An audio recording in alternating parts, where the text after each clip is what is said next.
Alright, so today I'm doing The Line by J.D. Horn. Some interesting cover art. This came out this year, and it's a witching Savannah novel. So the story is set in Savannah, Georgia, in I guess an alternate reality where magic is regularly used. So the story is about Mercy and her twin sister Maisie, who are members of the most powerful witching family in the South. But Mercy is a regular, which means she has no power, and yet she's in the thick of a mystery that could break the line her family has been holding against the darkness for generations. Mercy has a sassy mouth, but that's about it. She's a wishy-washy character who doesn't really do much for herself with any serious thought. A lot happens in the book to her, but she seems more like a passive bystander than anything else, especially for the main character of a book. It's a little bit strange. The only characters I felt drawn to were Ellen and Oliver, which is her aunt and uncle. Ellen, because she at least had a more complex history being alluded to, even if it wasn't really drawn out enough. And Oliver, because he's charming, literally and figuratively. And probably the most well-portrayed character in the book, but that's not saying too awfully much. The city of Savannah itself was probably the most interesting character in the book, if that tells you anything. I do think the world building in this book was a pretty big draw for it. The premise of the existence of magic on Earth and the family's role in maintaining that line was pretty well explained.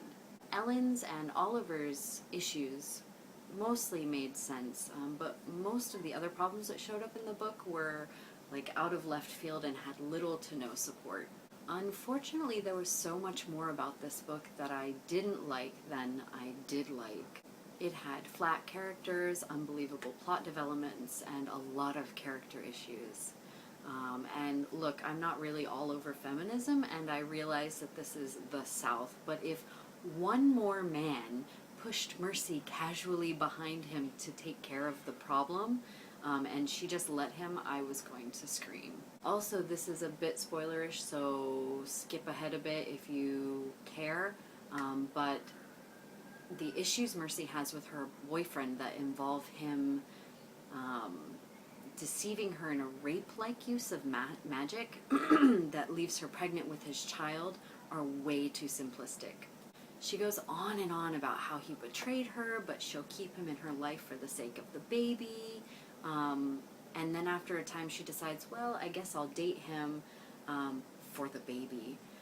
I'm not upset that she decided to stay with him. I'm just upset about the line of reasoning she took to get to that decision.